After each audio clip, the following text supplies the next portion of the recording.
Hey everyone, welcome to my channel. Aditya here.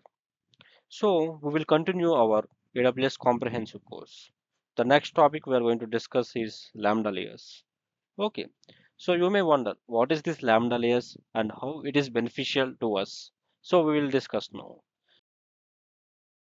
In Lambda, we have this feature called Lambda layers or layers feature allow us to do two things. Okay, so these are the two things which Lambda layers enables us is or gives benefit for us is to create custom runtimes for Lambda. Okay, so what does it mean? What does it mean, right? Creating custom runtimes, right? This means we have few runtimes like Java, Python, and Node.js. But what if your use case need other runtimes which was not supported by Lambda? Then you can use Lambda layers to add your custom runtime. Example, Rust, C++, etc. Okay, so whenever we create a Lambda, right, we will select the runtime. For example, it may be a Python version or it may be a Java version, right? But it won't support all the programming languages. For example, Rust, C++, those are not supported by the Lambda. So in that case, you may wonder, right? Lambda won't be sufficient for us, or Lambda is not a suitable solution. But right, by using Lambda layers, you can create custom runtimes. So you create your custom runtime and add it to your Lambda and run it in whatever programming language you want. So if you want to run your code or your code is in Rust, right, you can create the custom runtime for Rust and run your code on top of custom Rust.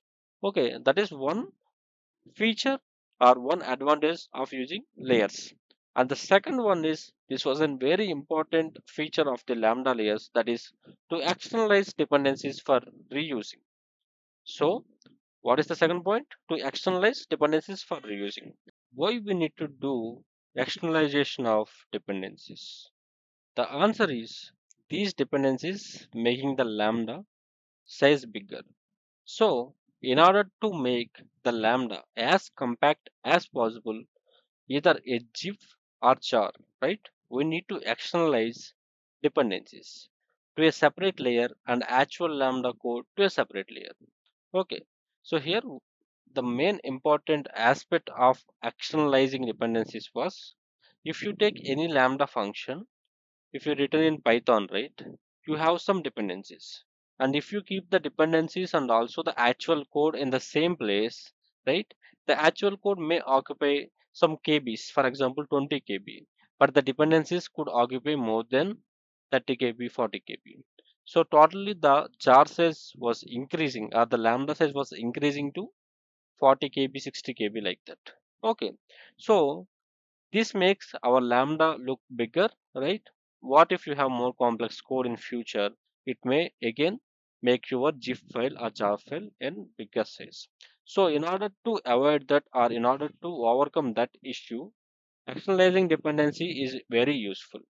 So and one more advantages of doing externalization was reusing these dependencies for the other lambda also. So if you have two lambdas, right, using same dependencies, then instead of creating separate dependencies for the both the lambda, then can share the same dependency layers. So by doing that, right, you create your layer, you have your lambda function. By doing so, you have your lambda function. The lambda function could have your actual code, and you have one layer which has Python dependencies and another layer which has maybe AWS SDK dependencies, right? So, but your actual Python code should remain the same size, or your actual Lambda function should remain in 20 KB only, and dependencies should be added in layers and could be reused for other Lambdas also. So, like that, Lambda layers will provide these two features, which was very beneficial to us. One is to create custom runtimes for Lambda, and the second one is to externalize dependencies for reusing. Okay, so now I will show you the example in an flow diagram. So if you see this particular lambda function, right, this is one lambda function and actual code inside it took only 20 KB of memory. And you added Python dependencies to your lambda function, which is around 30 MB. And also we are adding AWS SDK dependencies, which is around 40 MB.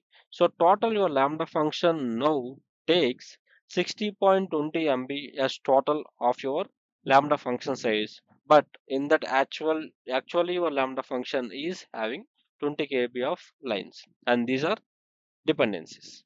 Okay, so this approach is not an ideal because your Lambda function will exponentially increases with the dependencies increase, right? So the good approach is here you create your Lambda function like this. Okay, so actual Lambda function having only 20 KB of memory.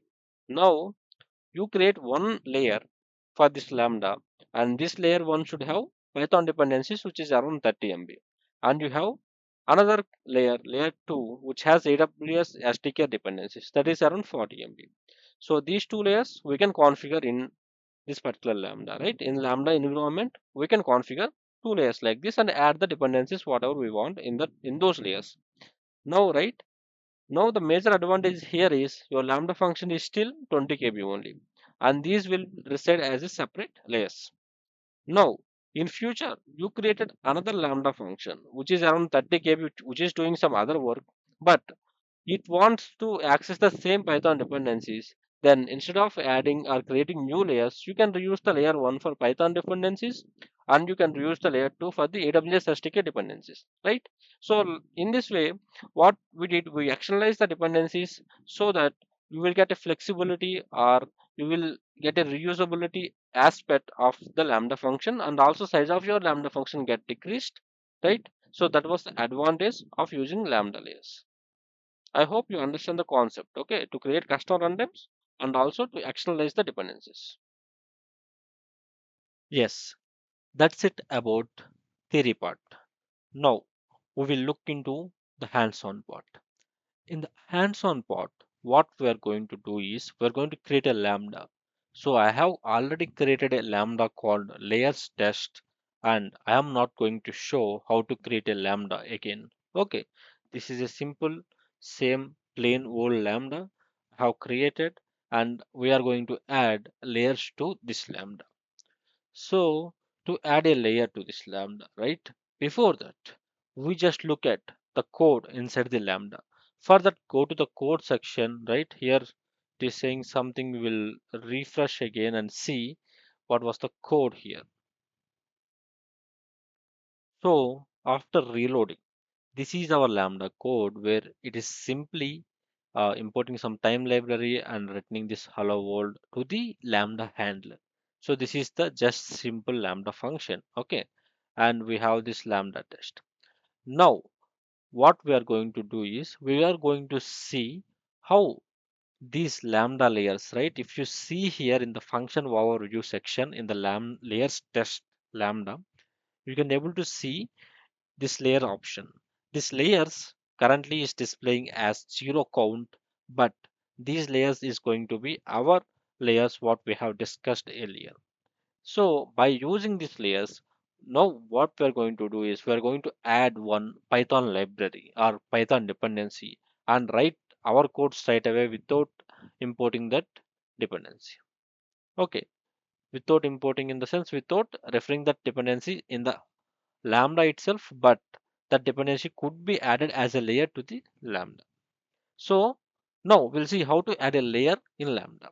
So to add a layer in lambda, first you have to go to here. So here once you hover it, it will display in the light white, right? And just click here and you will get this particular option. So here in the code properties and runtime environments, runtime settings, and also you have layers section. In the layers section, right, currently there is no data to display. So to add your layer, what you are going to do is you have to click on this add layer button. So once you clicked on the add layer, you will get this page. This is add layer page where it will show the function runtime settings, right, which is 3.8, and also the architecture, and where you have an option to choose a layer. So this is where you will add your layer. Here, right, you will have different sources of layers. For example, AWS layers, which is already predefined layers, which was available for you and provided by the AWS for you, and custom layers. If you want to, if you have some custom layers which was already created and stored, you can use those custom layers. and specify a ARN. For example, you have an ARN of a particular layer, you can also specify the ARN. But in this example, we are going to use the predefined layers which was provided by AWS to us. So what I am going to do is I selected this option, and in the AWS layers section, right, if you click here, you can able to see different options provided by AWS to us. For example, you have AWS Lambda Parallel 5. This is for parallel programming language. And here you have AWS Lambda Python 3.8 Sci-Fi 1x. So for example, if you have dependency on the Sci-Fi, you want to do some use the Sci-Fi library or dependency and do some mathematical like matrix multiplication, those kind of implementations, right? You can use this particular dependency. You have AWS app config extension, Lambda insights extension, and you have AWS SDK for pandas, right? If you want to use pandas in your code, right, in your Lambda code, you can use this dependency. So no need to add any external dependency on your Lambda code, right? Or no need to package your Lambda code with this external dependency. Instead of that, you choose this layer and write your code and it will work, right? You don't need to add dependencies to your actual Lambda code. You just add a layer, that's it, and specify your dependency here. So like this, you have some dependencies available for this Lambda. So which are already AWS provided dependencies, so you can use. So seems like AWS is provided some famous or most used dependencies like sci-fi pandas. Okay, so what I'm going to do is I'm going to select this sci-fi layer, so which is already available or which is already provided by the AWS for us, or it's a predefined layer in the AWS. And after that, we can choose version. So the version should be always select the latest version, that is 107. So we are good, right? Now I have selected one AWS layer which is predefined one. If you want to create a custom one also you can create. If you want to specify a specific ARN, you know a layer is there and it's ARN also, then you can specify the ARN also. Okay, so I'm going with the predefined one, that is sci-fi library for my Lambda function. Now I'm going to click on add. So once I click on the add, right, now this new layer is going to add to my Lambda. So my Lambda has its code and also it has its new layer. Look, now the layers count has been increased to 1. And if I click here, you can able to see in the layers section, there was an layer added to us. For example, this is AWS Lambda Python 3.8 Sci-Fi, and 107 is the layer version and also the compatible runtimes and version ARN. Okay, so I'm going back to my Lambda function. Okay, and here in the layer test, I have added one layer. Now in the code, right, this is a simple code. So what I am going to do is I'm going to use sci-fi functions and execute some sci-fi calculations and print now. Okay, so for that, right, we need some code. So for that, there is a blog. Okay, there is a blog in AWS itself. In this blog, right, it will provide in-depth understanding of how to use layers. So what is layers and how to create a custom runtime and also how to use this cipher library, right? So it has a detailed explanation, but what I'm going to do is I'm going to take the code only. So I'm going to copy this Python code here. So I just copied this code, and what I'm going to do is I'm going to paste in my Lambda function. Okay, so I am going to remove this. Yeah. So now the Lambda function is good, and just go through this code, right?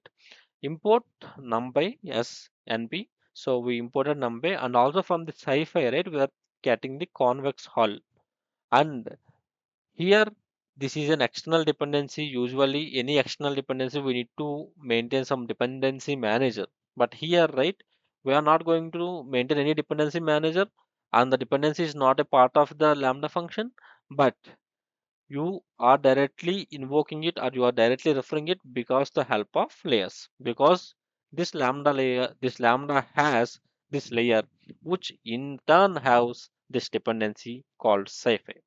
Now what I'm going to do is I'm going to deploy this function, and once the deployment successfully, right, we are going to test this function.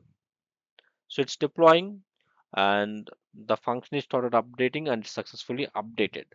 Now I'm going to execute this code, right? We don't know about what this code does. We just copied from this particular blog, right, where it explaining about lambda layers.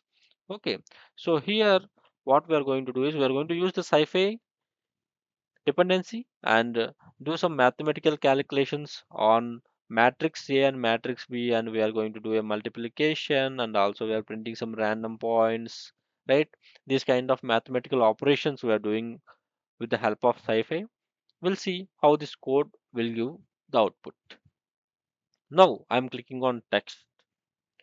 So now the test, the lambda function is running and also it got completed. And if you see the logs, right, using NumPy, we printed one random matrix and another random matrix, and using these two random matrix, we did an matrix multiplication.